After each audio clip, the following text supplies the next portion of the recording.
আসসালামু আলাইকুম রহমতুল্লাহ। প্রিয় দর্শক, হাসানাত আবদুল্লাহর উপরে যখন হামলা হয়, এই নিউজটি ছড়িয়ে যাওয়ার পরে বিভিন্ন নিউজের কমেন্টে বিভিন্ন মানুষ কমেন্ট করেছে। তার মধ্যে উল্লেখযোগ্য একটি কমেন্ট হচ্ছে ওসি আলমগীর হোসেন। রিসেন্টলি তার ছবিসহ তার এই পোস্টটি ব্যাপক পরিমাণ ভাইরাল। ওসি আলমগীর হোসেন, তিনি যেহেতু একজন ওসি, একজন পুলিশ, তিনি এই কমেন্টটি করেছেন। প্রিয় দর্শক, পুলিশ পৌঁছাবে কি করে? পুলিশকে তো হত্যা করে তুমি ব্রিজের সাথে ঝুলিয়ে রেখেছিলে, এখন দেখো পুলিশ কাজে লাগে কিনা। ওসি আলমগীর হোসেন তিনি দাবি করেছেন, এবং তার এটা ফেসবুক পেজ। ইতিমধ্যেই তার ফেসবুকের মধ্যে ঢুকে তার ছবি থেকে সংগ্রহ করে সব কিছুই এভিডেন্স ইতিমধ্যে কিন্তু পোস্ট করা হয়েছে।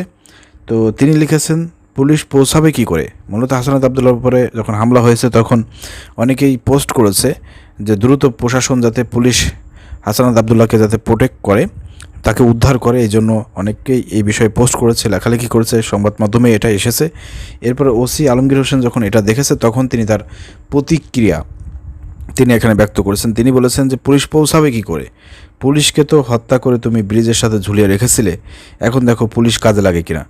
এই যে একটা কমেন্ট করেছে, তার মানে বোঝা যাচ্ছে সে আওয়ামী লীগ, ছাত্রলীগ, যুবলীগের মানে মোটামুটি আওয়ামী লীগ ফ্যাসিবাদের দোসর।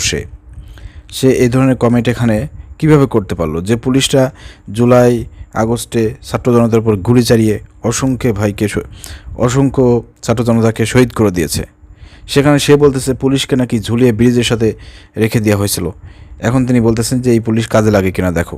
তার মানে বুঝতেই পারতেছেন যে একজন মিথ্যাবাদী, ফ্যাসিবাদের দোসর। তো তার ইতিমধ্যে ছবি এবং সব কিছু ইতিমধ্যে কিন্তু ফেসবুকে ভাইরাল।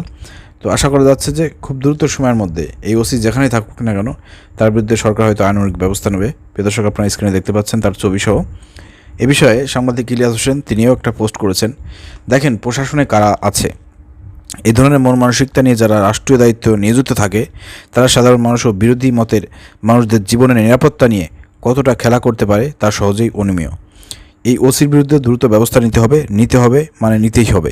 আমি দাবি জানাই, ওসি আলমগীর হোসেনকে বরখাস্ত করে তার বিরুদ্ধে বিভাগীয় আইনি ব্যবস্থা গ্রহণ করা হোক। জনগণের টাকায় বেতন পাওয়া রাষ্ট্রের কর্মচারী যদি জনগণকে হুমকি দেয়, তাহলে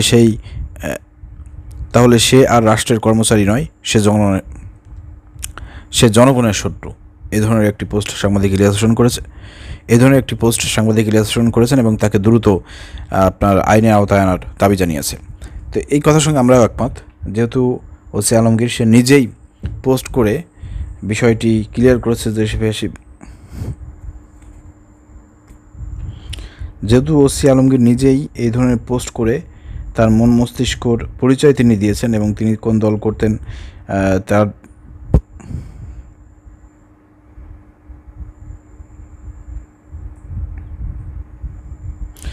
প্রিয় দর্শক, আমরা প্রথম থেকে বলে আসতেছি যে প্রশাসনের সংস্কার দরকার। প্রশাসনের মধ্যে থেকে যতদিন না এই ফ্যাসিবাদের দোসরদেরকে আমরা পরিবর্তন করতে না পারবো, এদের চাকরি নট না করতে পারবো, ততদিন পর্যন্ত এই বাংলাদেশ আপনার শান্তিতে থাকবে না, কেউ নিরাপদ থাকবে না। এরা চাইবে বাংলাদেশে যত বিশৃঙ্খলা সৃষ্টি হোক। অপরাধীদেরকে সেভাবে তারা গ্রেপ্তার করবে না, তাদের পেছনে সময় ব্যয় করে তাদেরকে যে ধরা থেকে শুরু করে তাদেরকে শাস্তির আওতায় আনা, এই বিষয়গুলো তারা সবসময় ঢিল দিবে, যার কারণে সমাজের মধ্যে বিশৃঙ্খলা সৃষ্টি হবে, দেশের মধ্যে বিশৃঙ্খলা সৃষ্টি হবে। আর এই ফাঁকে আওয়ামী লীগ, ছাত্রলীগ, যুবলীগ ফিরে আসার একটা পরিকল্পনা করবে, এটাই কিন্তু এরা চায়। এছাড়া সেনাবাহিনীর প্রধানও কিন্তু এটা চায়। না হলে সেনাবাহিনী আজকে দেশ পরিচালনা করতেছে, কিন্তু বাংলাদেশের সন্ত্রাসীরা এখনও তাদের কার্যক্রম পরিচালনা করছে, কিশোর গ্যাংরা তাদের কার্যক্রম পরিচালনা করছে। কোথাও তেমন কোনো অভিযান আমরা দেখতে পাচ্ছি না। ঠিক আছে, দৃশ্যমান কোনো কিছুই আমরা দেখতে পাচ্ছি না। এর কারণে আজকে হাসানাত আবদুল্লাহ কিন্তু তার উপর হামলা হয়েছে। তো হামলার নিন্দা এবং প্রতিবাদ জানাই। অতিবিলম্বে হামলাকারীদের গ্রেপ্তার করে সাথে সাথে এই ওসি আলমগীরকে গ্রেপ্তার করে আইনের আওতায় এনে ব্যবস্থা গ্রহণ করার জন্য দাবি জানাচ্ছি। ভিডিও শেয়ার করে দেবেন। আসসালামু আলাইকুম রহমতুল্লাহ।